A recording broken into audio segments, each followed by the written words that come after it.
सीटें उन्होंने जीती है, ताबिश बिल निश्चित तौर पर ये मान करके चलिए आप कि ये खतरे की घंटी है, ख़ास तौर से कांग्रेस और आरजेडी जो है, जिनका कि मुस्लिम वोट बैंक है, उस मुस्लिम वोट बैंक में सीधे सीधे तौर पर स्प्लिट हुआ है एआईएमआईएम के वहाँ पर मैदान में कूदने से।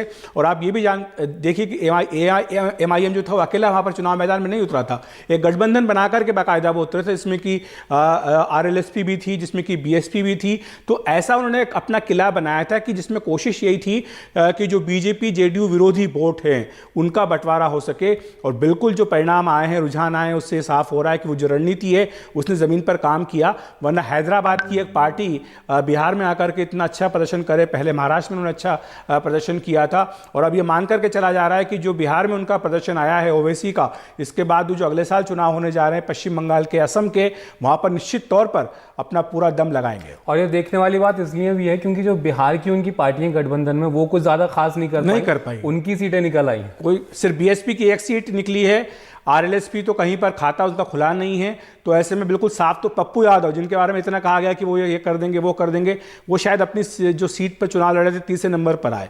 तो ये साफ तौर पर दिखाता है कि अगर कोई काम किया है उस गठबंधन में तो वो सिर्फ ओवैसी की पार्टी ने ही काम किया है जी। और जिस तरह से असदुद्दीन ओवैसी लगातार उत्तर भारत में अपनी पैठ बनाने में लगे हुए हैं, निश्चित ही उनको ये कामयाबी और इसके बाद मिलेगी जहां अगर इस तरह का उनका प्रदर्शन रहा है।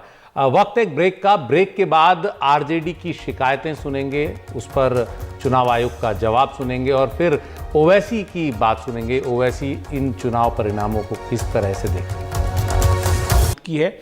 उन्होंने आरोप लगाया है कि वहां पर हेरा फेरी की जा रही है चुनाव परिणामों में। आरजेडी ने इसे लेकर चुनाव आयोग से शिकायत की है। आरजेडी का आरोप है कि 2 दर्जन सीटों पर हेरा फेरी की गई है। यह सारा खेल मुख्यमंत्री आवास से किया जा रहा है, ये भी आरजेडी कह रही है। 2 दर्जन सीट ऐसी है जो माननीय चुनाव आयोग को हमने बताया कि 2 दर्जन सीटों में हेरा फेरी की कोशिश शाम 5 बजे के बाद शुरू की हुई है और मुख्यमंत्री कार्यालय से हुई है। बड़े बड़े नेता बैठे हुए हैं और एक बहुत ही प्यारे से अधिकारी भी साथ में बैठे हुए हैं। वो प्यारे से अधिकारी हर जगह फोन कर रहे हैं। तो लो मार्जिन जहां जहां है उन लो मार्जिन में खेल करने की कोशिश हो रही है। अब आपको मैं उदाहरण दूं, आप शुरू करिए। चलिए मैं आपको बता रहा हूं कि जैसे हिलसा हमारे कैंडिडेट को कह दिया गया था कि आप 527 सीट से वोट से जीत गया। बाद में और कहा कि सर्टिफिकेट के लिए वेट करिए। बाद में बताया गया आप 12 वोट से हार गए। मुंगेर में 4 ईवीएम की गणना नहीं हो रही है और वहां परेशानी किया। बछवाड़ा की वही हालत। तो कुल मिलाकर अगर कहें राजा पकड़, टेकाड़ी, परिहार में यही कहानी हुई। मेरे पास पूरी लिस्ट है जिसमें मैं आपको बता सकता हूं। आप शुरू करिए। छपरा, महिसी, भोरे, आरा, दरोंदा, परबत्ता, परिहार, सकरा, कल्याणपुर, रामगढ़ में तो कमाल हुआ। अब सुधाकर जी हमारे कैंडिडेट वहां चुनाव जीत गए। तब तक इनका तंत्र चालू नहीं हुआ था। तो जब तंत्र चालू हुआ तो उन्होंने ढूंढना शुरू किया कि वो गए कहां सर्टिफिकेट लेकर के। हो सकता है सर्टिफिकेट ले लेते उससे। ये जब प्रक्रिया आप करेंगे लोकतंत्र में, तो माननीय चुनाव आयोग को कहा हमने कि साख और गरिमा आपकी है। यहाँ स्थानीय प्रशासन आपकी गरिमा को ठेस न पहुंचाए, ये आपको इंश्योर करना है। से क्या नहीं, उन्होंने कहा है कि सीट टू सीट जो आपका कंप्लेन है हम उसकी जांच करेंगे। और आरजेडी के इस आरोप के बाद एनडीए की बढ़त 1-2 और सीटों पर बढ़ गई है। इस बीच बीजेपी के नेता नित्यानंद राय जो हैं, उन्होंने आरजेडी के इन आरोपों को खारिज किया है।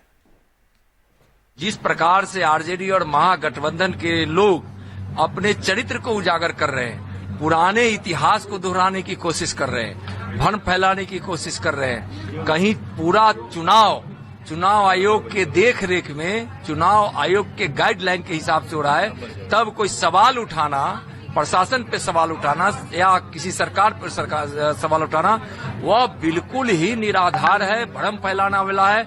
हार को लोग पचा नहीं रहे। हार के गम का वह उनका गीत है और विलाप है। इसलिए उनको धैर्य से रखना चाहिए। जनता जो जनादेश दी है उसको स्वीकार करना चाहिए।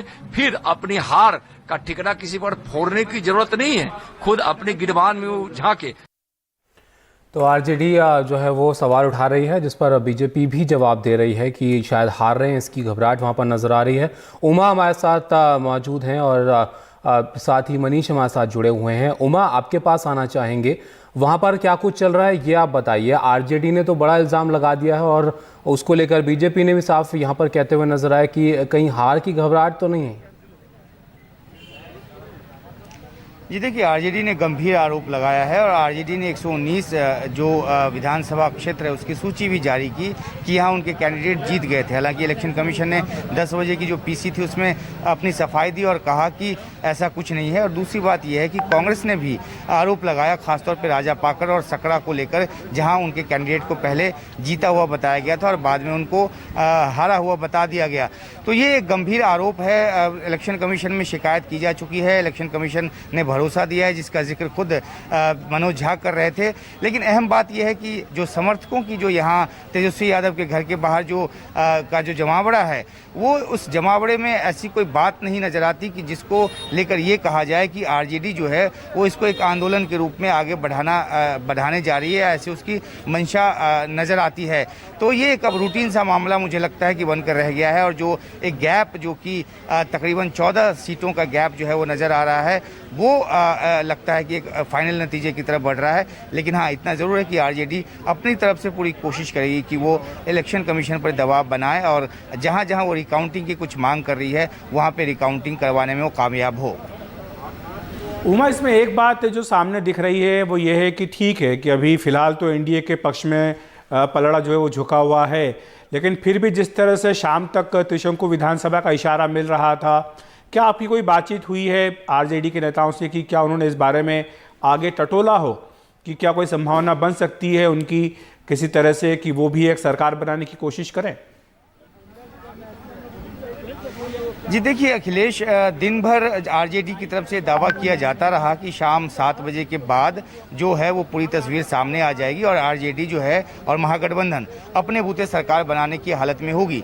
लेकिन अब जो सूरत हाल नज़र आती है उसमें एक ही गुंजाइश बचती है, अगर आरजेडी सरकार बनाने की तरफ या महागठबंधन सरकार बनाने की तरफ आगे बढ़ती है तो वो ये है कि क्या नीतीश कुमार का रुख कुछ बदलेगा, क्योंकि अंदर खाने ये बात कही जाती रही है कि बीजेपी की तरफ से उनको काफ़ी सताया गया है और वो इस मौके का इस्तेमाल कर सकते हैं कि वो बीजेपी को अब अपनी तरफ से अपना एक तेवर जो है वो दिखाएं।